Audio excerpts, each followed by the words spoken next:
I'm Karen Gray Playstead, lead decorator and professional home stager with Design Solutions KGP, and with me is Angela Murphy. Hi, thanks, Karen. I'm Angela Murphy, real estate professional in Orange County, New York. And if you have questions, I have answers. And we're here to bring you selling solutions. So, Karen, we're going to start off with some objectives with sellers. And my question to you is, what objections do you face with a seller if I refer a client to you, or when I refer a client to you?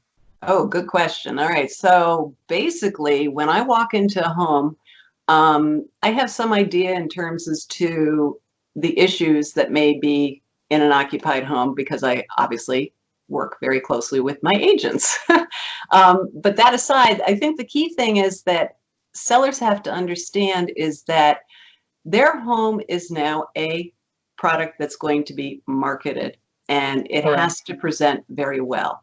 So in regards to that, a lot of times agents will tell their sellers to clear and declutter, which is a whole nother topic that we're going to have to probably cover in a separate video. Yeah, I agree. I think that in regards to the key thing is that you don't want a buyer to be able to profile who is living there. So by that, I mean, you cannot go ahead and still have your 1980s wallpaper that you put up when you first moved into your home, or specific colors, or specific artwork, or tchotchkes around the house, because those little things, yeah, part of it could be considered clutter, but those little things are the things that in turn buyers start concentrating on instead of concentrating on the property itself. So that's why it's so important to neutralize the property to the broadest range of buyers possible. What do you find that when you go ahead and talk to a seller, when you go into your listing presentation, what kind of objectives do they give you? So, well, in speaking with the seller, of course, the listing price is always going to be their main concern.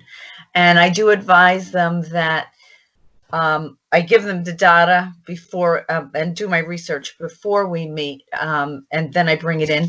But sometimes they're not realistic as to what the market value, and that's part of my job, is to show them the data and the numbers and the market value and the market trends that are currently going on in today's market.